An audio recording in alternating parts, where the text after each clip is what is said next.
The top questions and topics floating around in Tyler Aki's mind. Are these really the questions that I was called here to answer? Aki's A-List on ESPN Chicago. Aki's A-List brought to you by our friends and partners at Circa Sports Illinois. Download it today. Whether you want to make a future play on the Bears, whether you want to gamble on Game 3 of the NBA Finals, or a little Chicago baseball. Bet like the pros with the world's largest sports book right at your fingertips. Derek Stevens is here in the state of Illinois. Sports betting the way it should be. Download Circa Sports Illinois today. What do you got, Tyler? I do have some Circa odds that I want to bring to you guys a little bit later, but we'll start with the White Sox because we were talking a little bit about Pedro Grifol.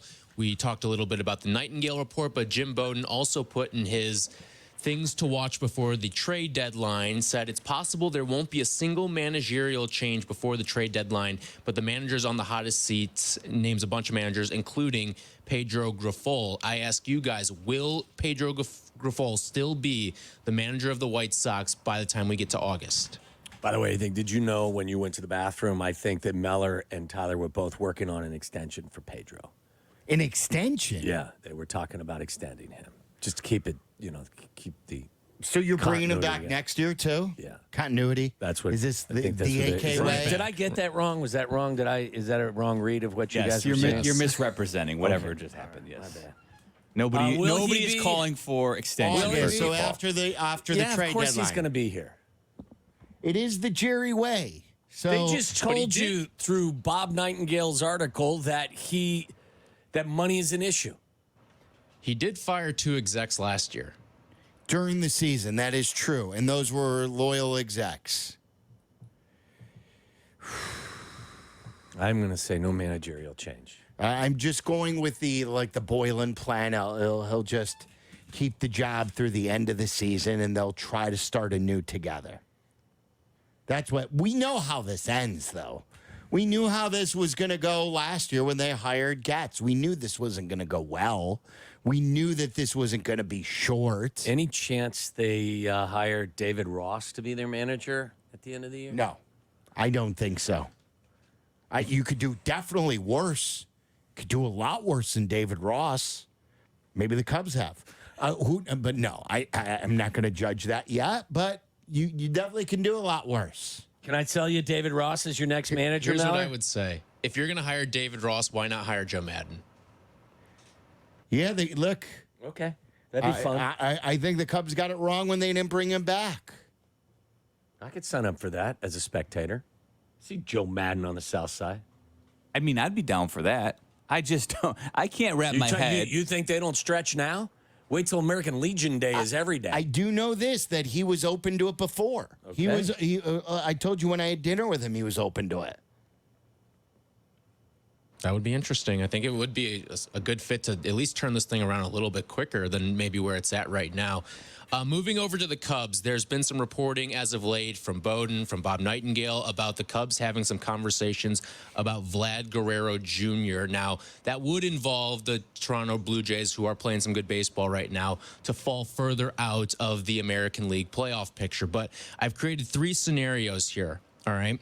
You've got one player who you're going to have to give up a lot for, one player you're going to have to give up a middle amount for, and one player who you may not have to give up as much for in a trade. I want to ask which trade you guys would make. 2 of the names have been linked to the Cubs. 1 has not. So the player that would cost a lot is Vlad Guerrero Jr. You're going to have to give up some of your top prospects there, some guys who you may be a little bit more hesitant to part with. The next name has not been linked to the Cubs, but could be a trade possibility because of the way that the team does business, and that is Alex Bregman, third baseman from the Astros, which would also fill a need for the Cubs as well. What is he, 32? I think he's 30, or no, you might be right. He might be 32, but he is a little bit on the older side. And they're 7 under right now. Yeah, and they have struggled. He is 30. He's 30 years old. Only 30, okay. And then the last one is Pete Alonso. Bregman, by the way, on an expiring deal, and there doesn't seem to be much of a... It's the way that the Astros are going this year, it looks like they could trade him. You know, it's weird because the Blue Jays have, I think, an identical record to the Cubs. You know, the and the AL Cubs has- would be adding, and the Sox and the Blue Jays would be selling. The AL has more of a logjam, though, for their playoffs. Sure. Right. They have It's a better harder- teams. yeah. I mean, yes. just look at the AL Central. They've got quite a few teams over 500. Can I answer first as a non-Cub fan? Go ahead. I'd prefer the youngest of all. If I'm going to make the deal and give up my prospects, the guy that I can. What does he have? Does Vladdy have one more year after this? I would 25 years I old. would be looking to re-sign him for sure as well. Again, I don't believe you're a rental player away from being a World Series contender this year. So whoever you trade for, I would think you would want to keep in the fold for quite some time. But I would. My vote, if I was a Cub fan, would be Guerrero. But you know me, I want Luis Robert on the north side. Yeah, me too. If I'm going out and giving up prospects, I'm giving up prospects for 26-year-olds, 27-year-olds who I can grow with, and I think that's the way they do business too. Vlad Guerrero is my guy. That's the guy I'm looking for. Bregman's having a down year. His on base percentage is at 301. He started to play better as of late. Right. Though. He still only has 9 home runs. His OPS is 704. A lot of like what the Cubs numbers are. I know he's starting, like you said, starting to play better.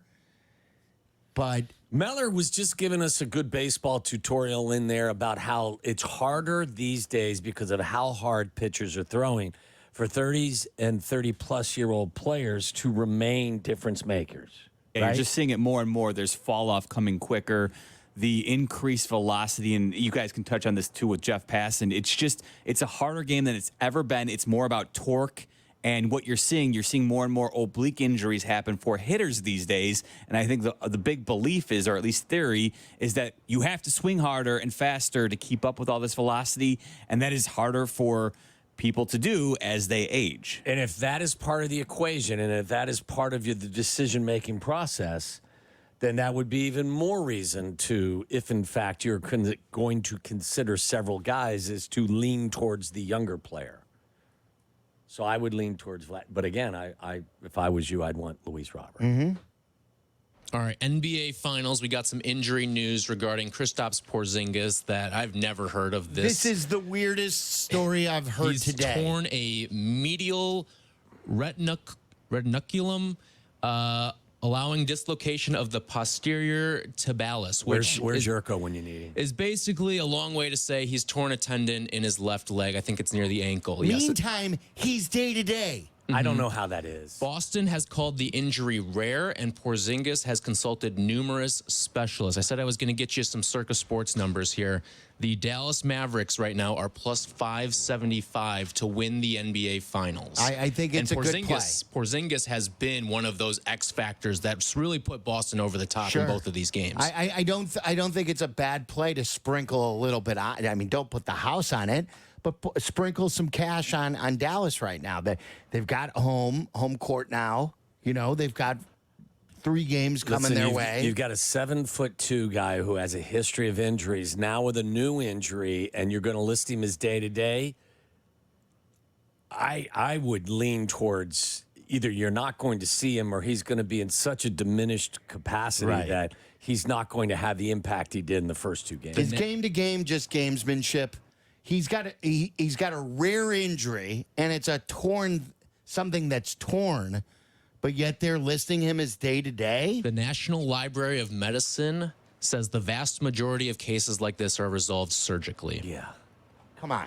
I can't imagine he's playing. The other play, too, that you might want to consider that you can get plus money on is over-under total games in the series is 5.5. You can get plus money to go over. So if you think this can get to 6... You may still think Boston wins, but if you maybe think Kyrie can't be as bad in the next game or 2 as he's been in the first couple games, can he? Or the role players, too. You have Dallas to hold serve here in these next 2? They've been bad. So I would expect them to be better at home. And no Porzingis. Look at you guys getting the gambling advantage. Let's play. It was an odd fall if you watched how he got hurt. And then the way he was lifting up the leg. I'm not surprised that that he ended up with a pretty serious injury. He'll probably never, ever, ever be truly healthy. Not just because of this injury, just because that's the way it's been. It's crazy. All right, so there's the latest in Aki's A-list. Jeff Passan's going to join us. So, like I've been advertising, will the Cubs make a big move? And we'll ask him Tyler's question. Who could be on their shopping list? Or are they just going to continue to nickel and dime this thing until some of their younger players come up?